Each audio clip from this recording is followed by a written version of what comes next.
A very lovely afternoon to you. Thank you for joining us. This is Nationwide. We are transmitting live from Abuja. My name is Ogochkuka Ona.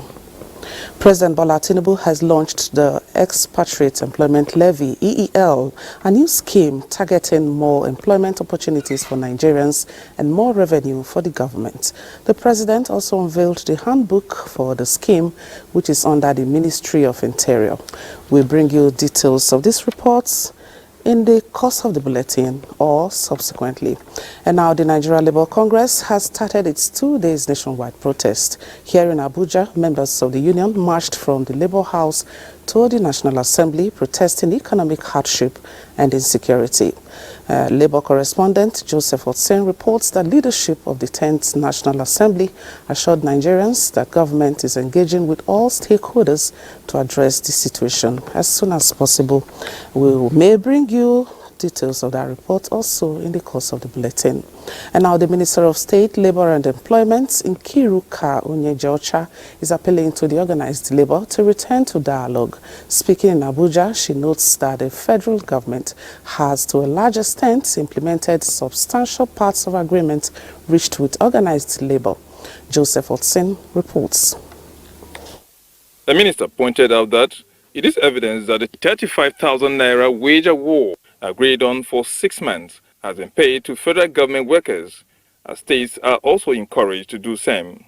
Also, 4 months outstanding salaries of ASU, as approved by the president, have been fully paid to its members, and action is ongoing to address that of other unions in the academic environment.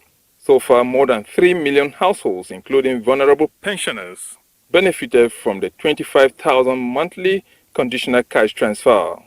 Another key step taken to improve take-home of workers was the inauguration of a 37-member tripartite committee on national minimum wage. The committee, she says, has held 2 meetings already, while the suspension of collection of value-added tax VAT on diesel for 6 months, beginning from October 2023, was effected immediately. The minister also notes that financial commitment has been made on the provision of CNG buses and conversion kits, with a good number of buses set to be rolled out soon.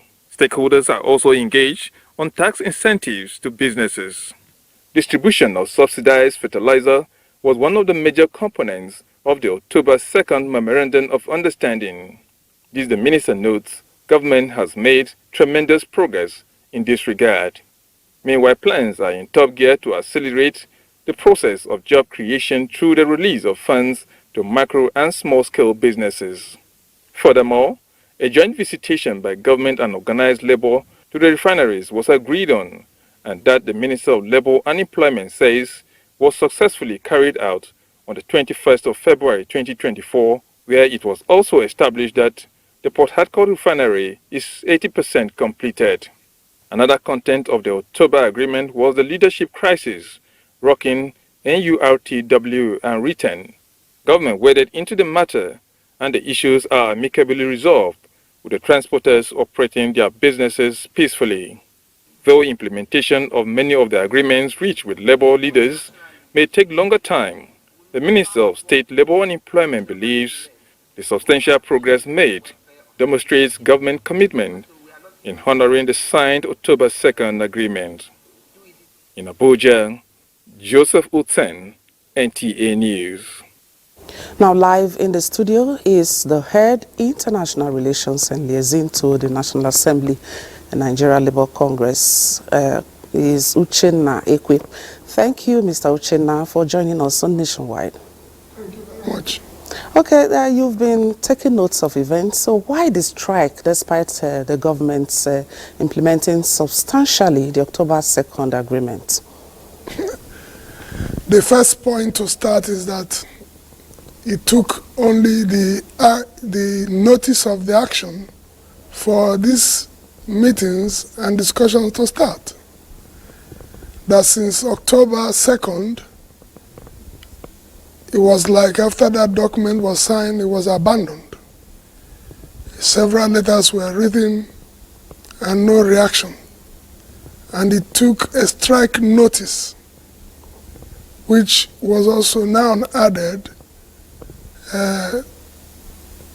rallies as a prelude, still given like as a warning before the strike proper.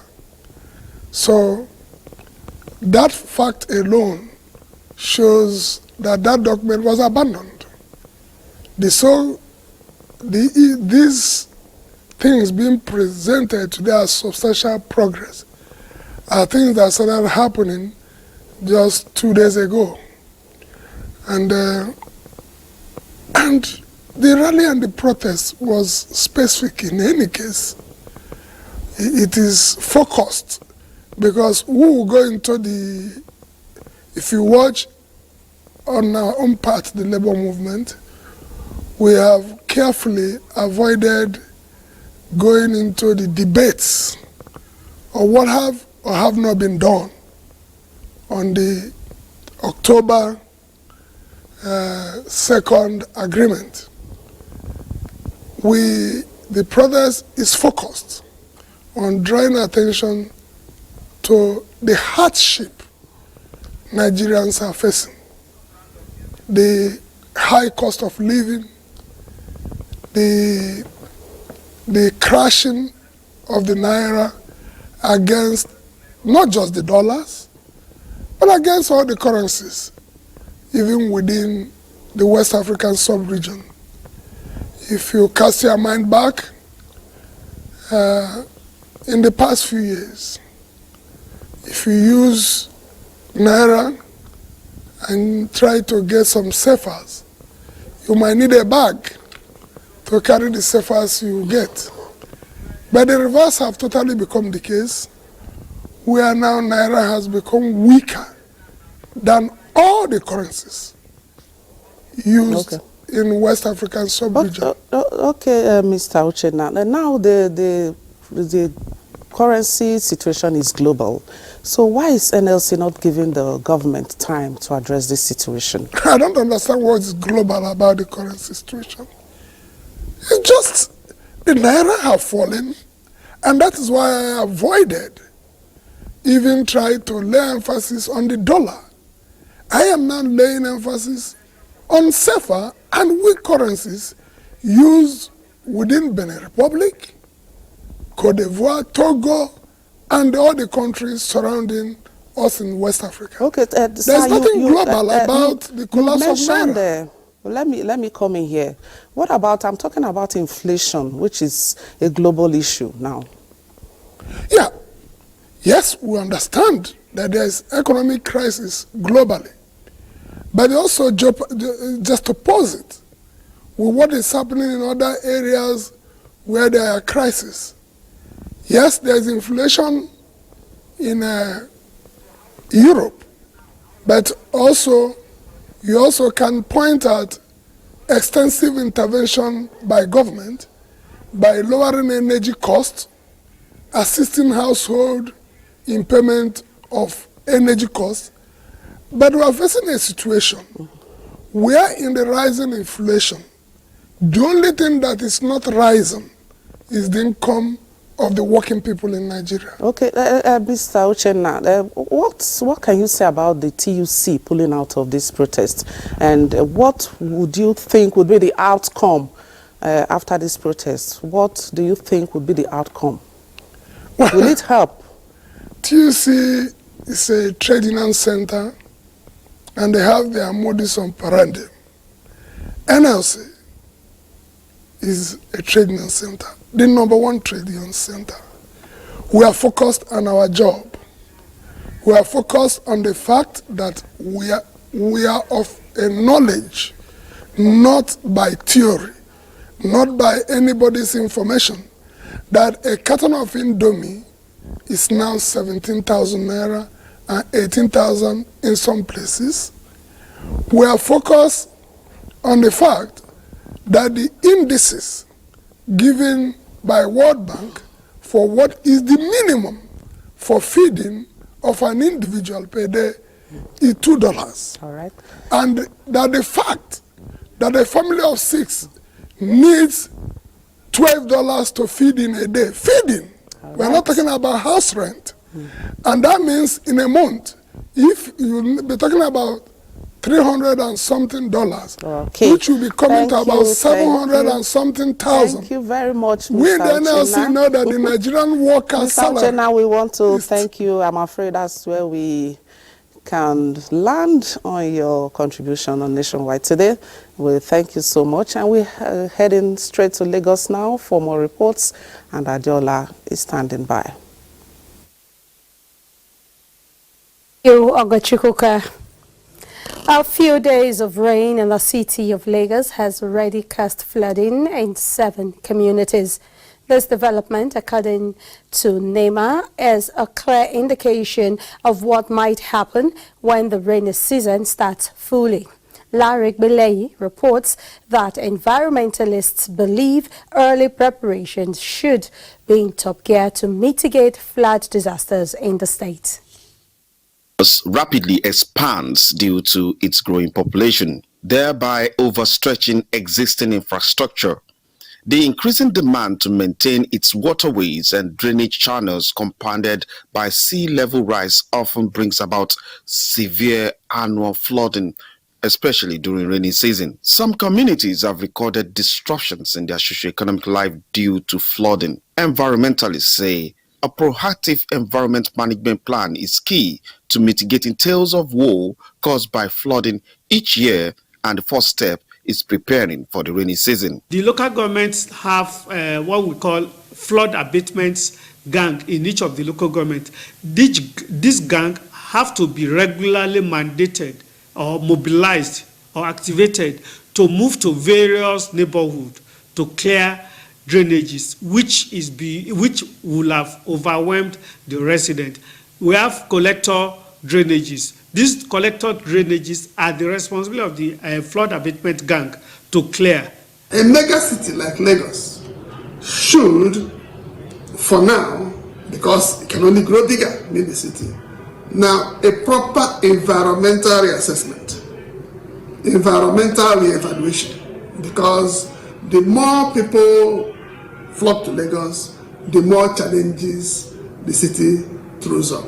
And one of them are plural environmental challenges. Although Lagos state government has initiated structured plans to tackle issues of flooding, the main cause of flooding has not really been dealt with.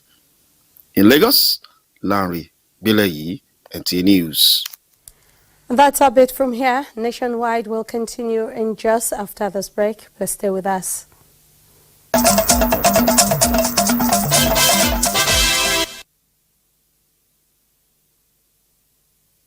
Many thanks for joining us in JOS. The Minister of State for Health and Social Welfare, Tunji Alausa, says medical laboratory technicians play vital roles in the healthcare system, urging them to remain steadfast in their commitment to deliver quality healthcare services to patients for the country's growth. He stated this at the Federal College of Medical Laboratory Science and Technology, JOS, during the combined orientation of Fellowship of West African Postgraduate College of Medical Laboratory Science. Ndayang and Debagang reports.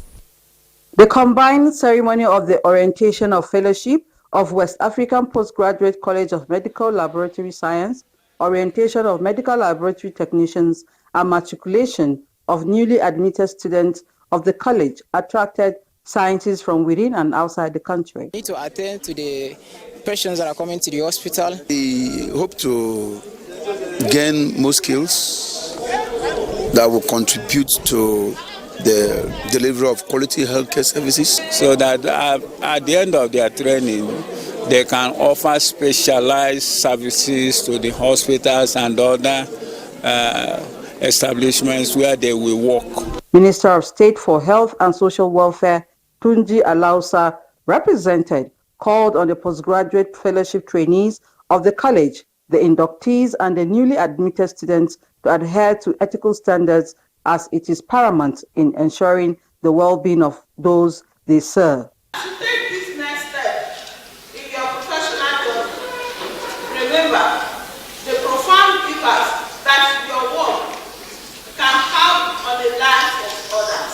The provost of the college, Professor Sunday Etukudo, says as they strive to make the institution compete with others globally, both the orientation and matriculating students should ensure professionalism to provide excellent service delivery. We are not only going to limit ourselves, we are going to go into vaccine production. The stakeholders as well as management team of the college paid a visit on the Commissioner for Higher Education, where she promised to do everything possible to ensure a conducive working environment for the institution. In Jos, Indenyan and the Abuja, NTA News. And that's our contribution from Jos. Nationwide continues in our Abuja studio. Thank you very much. And back here in its bid to support households and other sectors, Ekiti State Government has approved a set of relief programs to alleviate the hardship being experienced in the face of the current global economic downturn.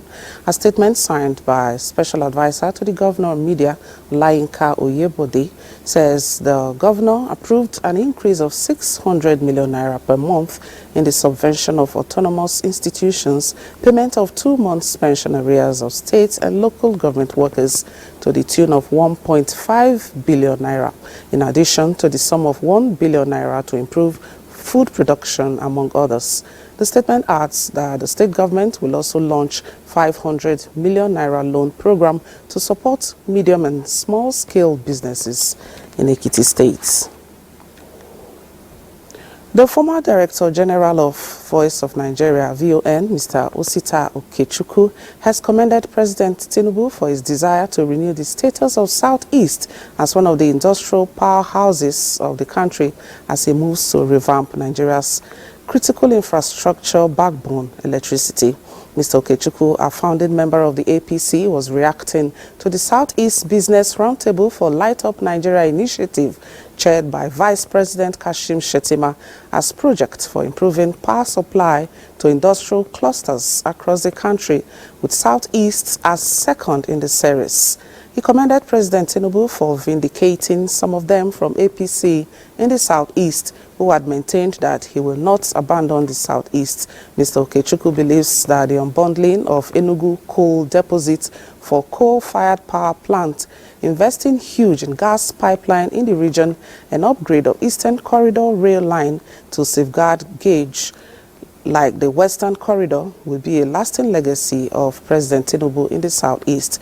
The VON former boss also congratulated Professor Bath Naji for the inauguration of his 181 megawatts geometric power plant in Aba by Vice President Kashim Shettima.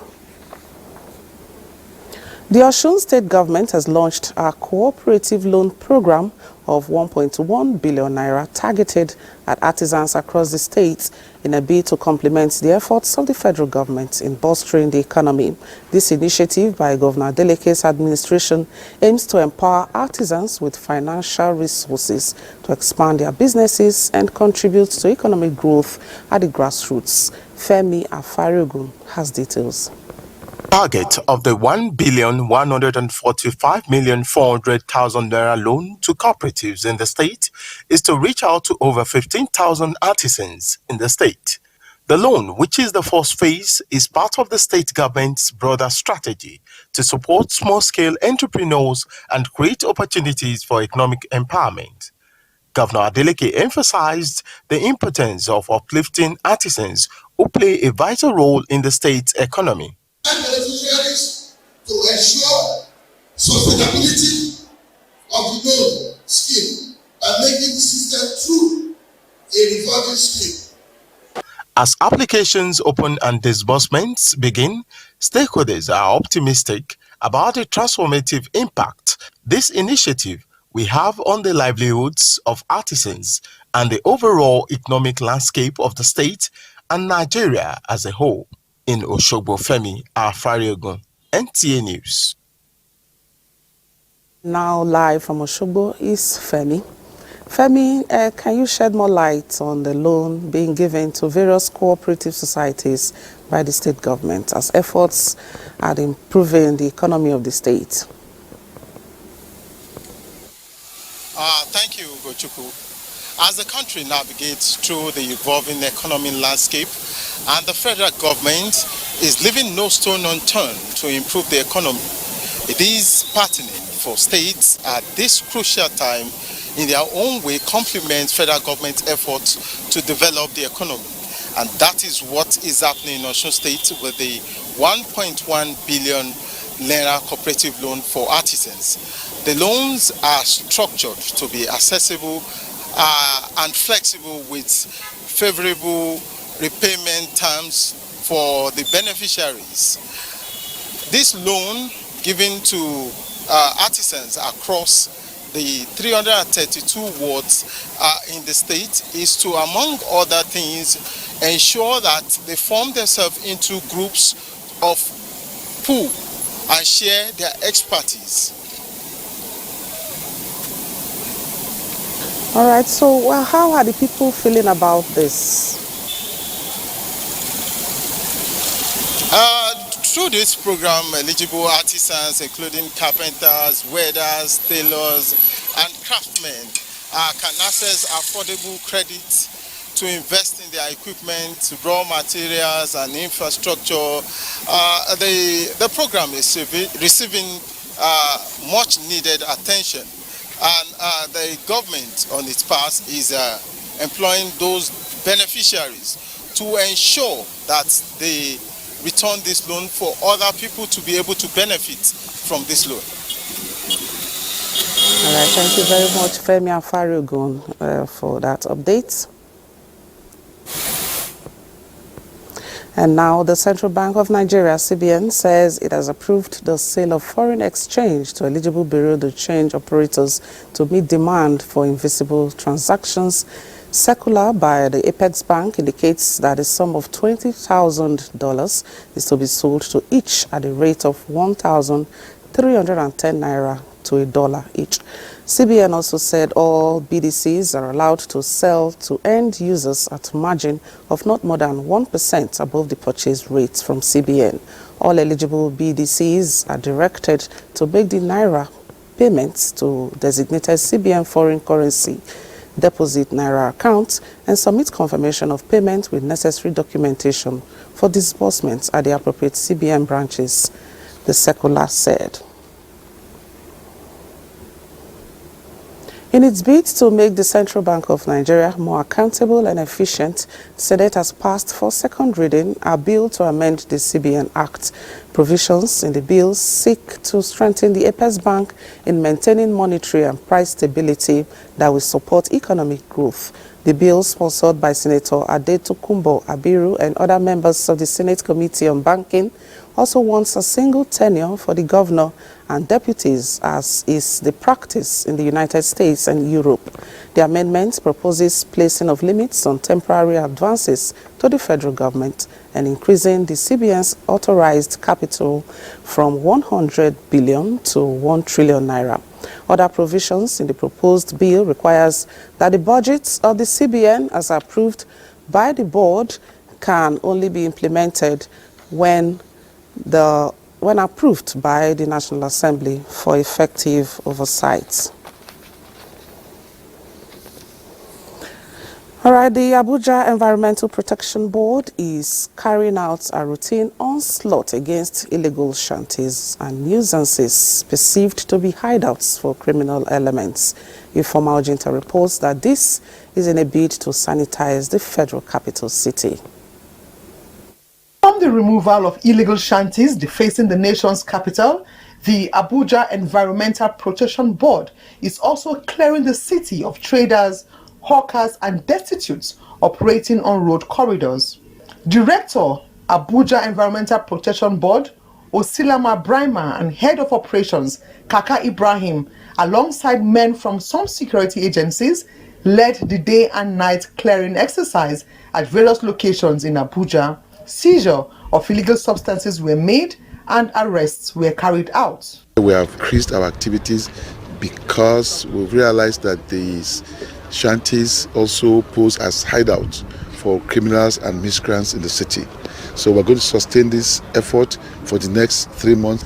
This is what we are funded to do, and we have strict instructions from the administration, Honorable Minister, to rid the city of miscreants and all nuisances. We gave them a week notice to vacate these bridges, and today we are here to enforce. As you can see, we have really received a lot of compliance from those illegal squatters, right from the one in Amadou Bello to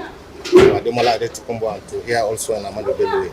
The Abuja Environmental Protection Board say it is also not relenting in its sustained effort to rid the city of illegal squatters who have made under bridges their home. In Abuja, Ifoma Ojinta, NTA News. I'll be heading straight to Benin, where Anguli Okolo is standing by for more reports.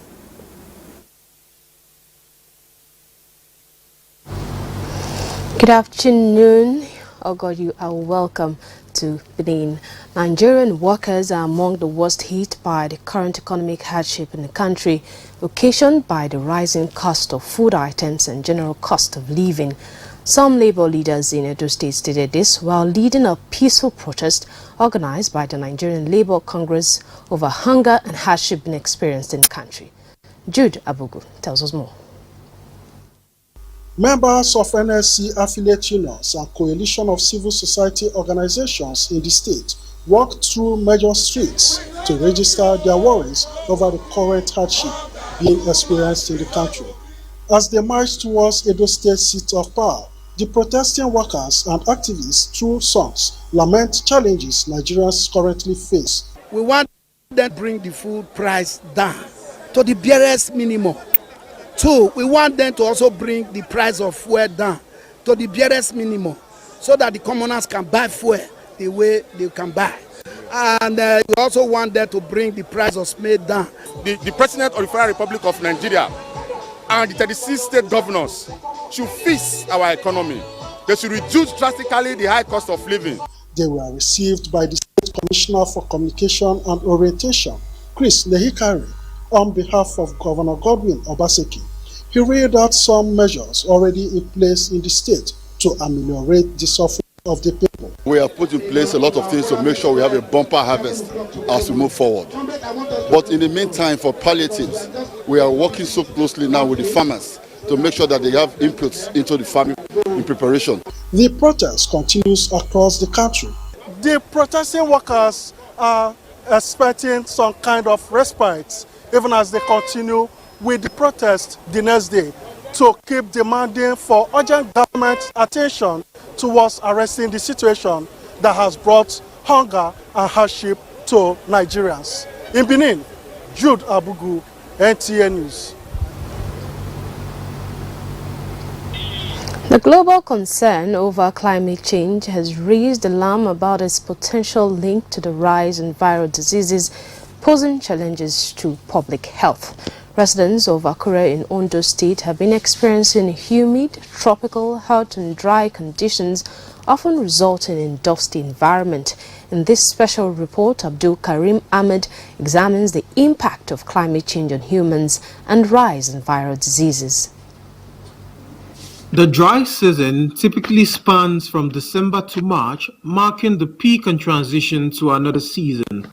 Research shows that the intense heat during this period brings harmful environmental gases and atmospheric conditions, making it unsuitable for prolonged human exposure. Ondo State is one of the regions in which we have the high prevalence of this particular condition, that is Lassa fever. Then because of the dusty and hazy weather, you find that there will be a droplet of infections. You know, the droplets will contain the microorganisms causing these diseases. Investigations also show that the season brings an increased risk of various illnesses transmitted through different means. Hence, it is crucial for individuals to adopt preventive measures to safeguard their health. Medical experts give tips on coping with and mitigating the effects of the season. To cope with this season is that you take a lot of fluids, a lot of water. And when we're talking about water, we're not talking about alcohol, we're not even talking about juice, we're talking about just your normal H2O water. They also advised that with the unpredictable weather and climate change, awareness on the environment and personal well-being are essential to navigate challenges associated with the season safely. In Akure, Abdulkarim Ahmed, NTA News. And that's it from Benin. We'll take another break. Mohammed Umar standing by in Kaduna to give us more. Joining us in Kaduna. Having mitigation mechanisms in place have been described as a solution to the recurring disasters that displaced people and communities. This was disclosed at a one-day Northwest National Emergency Management Stakeholders meeting held here in Kaduna. Haruna Muhammad reports. Emergencies are unexpected situations or circumstances that in most cases require immediate action to tackle. And this conference of emergency managers put together by the Northwest National Emergency Management Agency is to review the 2023 disaster activities, identify gaps and improve on emergency response for the year 2024. A lot of things happen in the state, and I observed there are a lot of gaps, there are a lot of working in isolation in the state. If there's anything, whether they're related, we can explore some of the areas that we can see how we can support all of us, that is interagency support. Improved synergy, attack by miscreants, and overhauling to be combat ready with disasters of Tudumbiri drone misfire, mosque collapse in Zaria, as well as flash flood in prone areas, top the interactive session as the stakeholders plan for the year 2024. For us to get it right, we have to share information of the risk and the hazards that we live with. They are calling for improved synergy and sensitization at all levels, as well as mitigation as a long-term solution to emergencies. In Kaduna, I am Haruna Mohammed, NTA News. And that's our contribution from Kaduna. Back to Oga Chukwuka in Abuja for the continuation of NTA News nationwide. Thank you very much, Umar Ajengi. And now we are now going live to the location where Ifoma Ojinta is standing by to tell us how illegal shanties came about in the Federal Capital Territory. Ifoma, over to you. Okay, thank you very much, Ogo Chukwuka. Well, I'm actually at the Federal Secretariat area, one of the areas listed for this ongoing onslaught. And the ongoing onslaught is against street hawkers, destitutes, and particularly illegal squatters who have made under bridges a safe haven for criminals and miscreants. Now, this action, according to the director of the Abuja Environmental Protection Board, is in response to the FCT Minister's clean-up directive, which is also aimed at relocating scavengers appropriately, controlling erosion, and checking the activities of hoodlums. The AEPB, who are being assisted by operatives of the NDLEA, police officers and personnel of the NSCDC, assured residents of the FCT that the exercise will be stepped up. It's going to last for about 3 months and it will be sustained until desired results are achieved. Now, some residents of the capital city, commended the AEPB for getting rid of what they called environmental nuisances, but they say this is not the first time such an exercise is being carried out. They noted that that illegal squatters, often find their way back, and that these shanties which are being taken out, are being spring up again. However, the AEPB say they have the capacity to.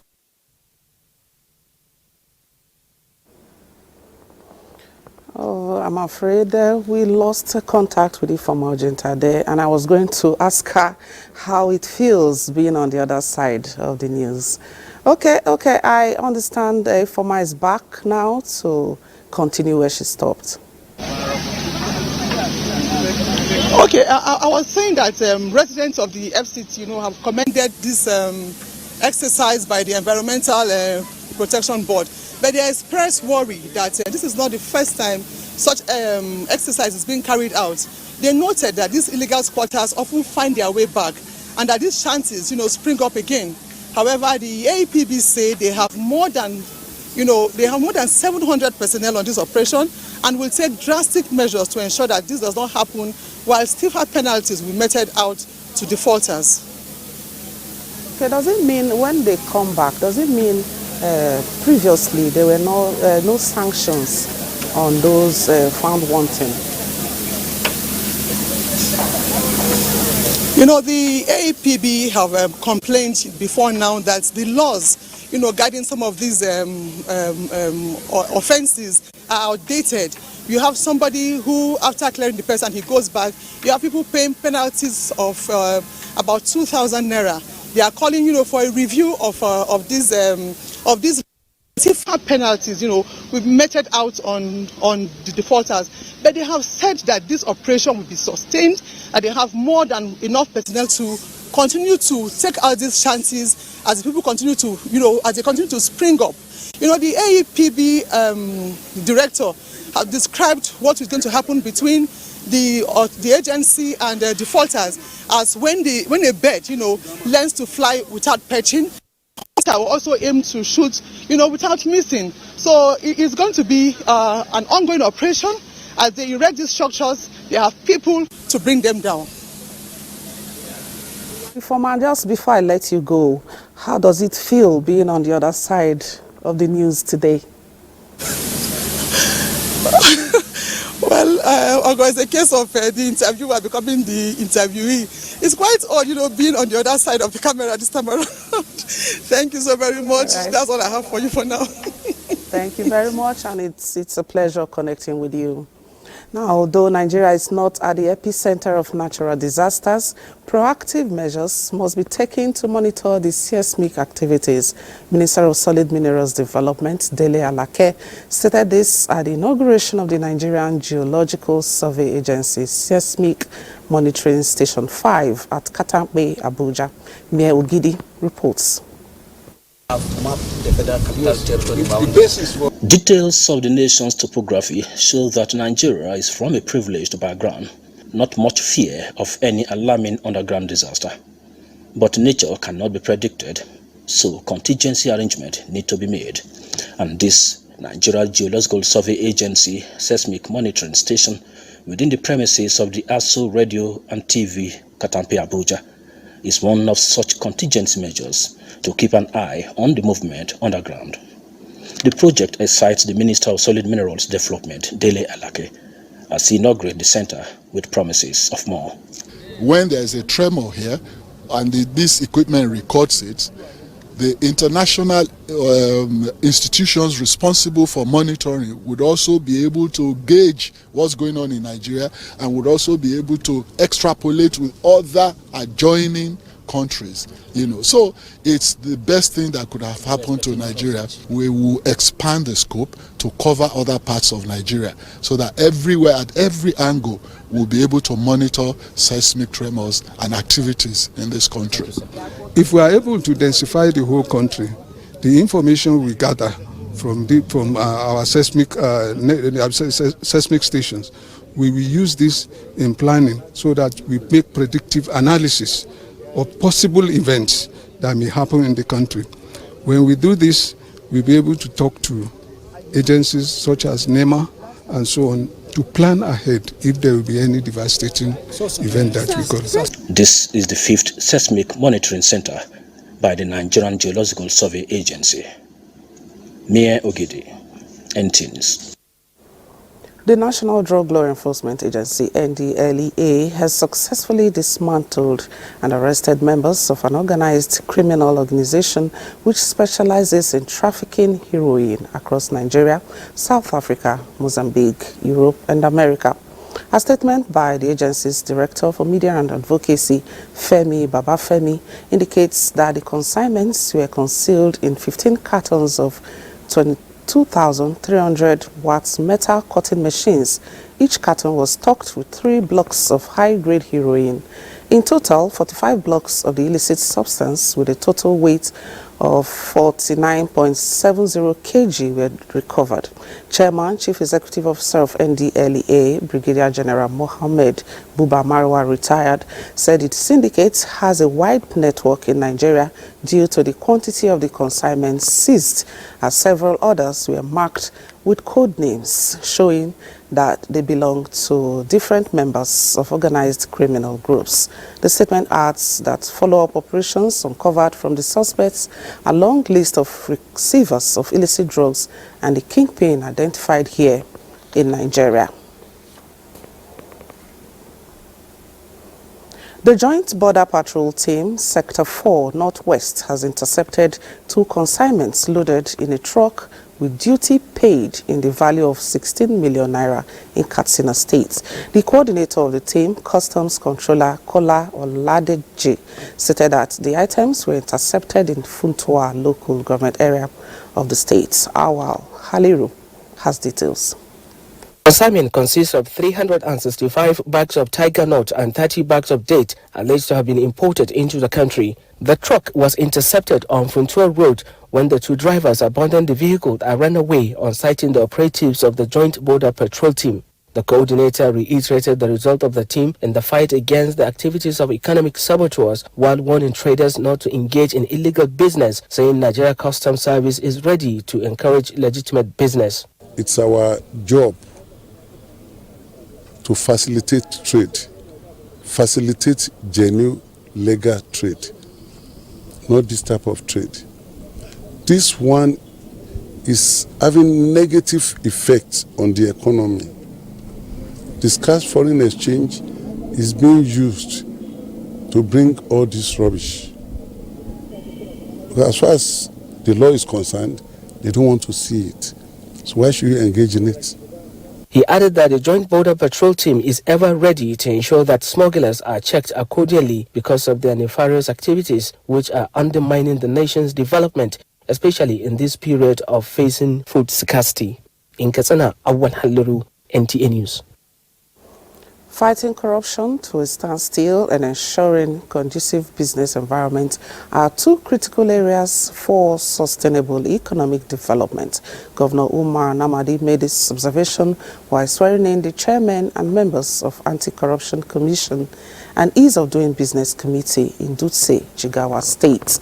Muhammad Musa Askira reports. The commission and the committee inaugurated at the Jigawa State Public Complaints and Anti-Corruption Commission and the Jigawa State Ease of Doing Business Committee. Governor Umar Namadi stated after the inauguration that no society can prosper without a conducive business environment and a strong anti-corruption spirit. In view of this, he noted the journey to accomplish his 12-point development agenda would be firmly supported by these 2 organs. The content of the papers you have sworn in are very clear. And sometimes I feel like crying when you come to the content of this document, that you will not allow your personal interests to influence your official decision or official conduct. That clause is very, very strong in all circumstances. While the State Deputy Governor Aminu Usman chairs the State Ease of Doing Business Committee, Salisu Abdu is the chairman of the State Public Complaints and Anti-Corruption Commission. And prosperity of the Federal Republic of Nigeria. The Commission will act with integrity. It will also be accountable. Indeed, we will try to imbibe the principle of fairness, fastness, and sometimes flexibility, of course. The chairman assured the governor of their commitments to ensure that the objectives of their respective organizations are achieved to give the government a conducive environment for good governance to thrive. From Dutse, Muhammad Musa Askira, NTA News. From Dutse to you now, Nigeria Immigration Service is prioritizing training and retraining of the workforce for optimal productivity with the launch of a new personnel training resource center at the Akwa Ibom State Command of the service. The initiative, the Controller of Immigration, Caroline Adikpoju, says is part of the ongoing Nigeria Immigration Services Training Strategy Implementation Program Phase 2, led by the International Organization for Migration and funded by the government of the Netherlands. Etienne Ibanga reports. Of the Akwa Ibom State Personnel Resource Training Center marks a significant milestone in advancing border security and management, as well as enhancing the response to migration challenges in Nigeria. This, the Comptroller General, Nigeria Immigration Service, Caroline Adikpoju, represented by the Assistant Comptroller General, Training and Staff Development, Abuja, says is part of reforms towards achieving its mandates and fostering inter-agency relationships. Enhancing the capacity of our personnel remains the most important factor towards achieving our mandate of safe, orderly, and regular migration. Controller of Immigration, Akwa Ibom State, Jumai Babson, notes that the initiative will provide officers with necessary skills and knowledge to manage migration-related issues effectively. The PTRC provides a platform that enables the service to enhance capacity development efforts in fostering professional growth and advancement of her personnel. The Nigerian Immigration Service cannot exempt itself from global trend in digital knowledge and innovation. Akwa Ibom State Command of the Nigeria Immigration Service is the 12th state in Nigeria benefiting from the project of the federal government. Etienne Ibanga, NTA News. Sports.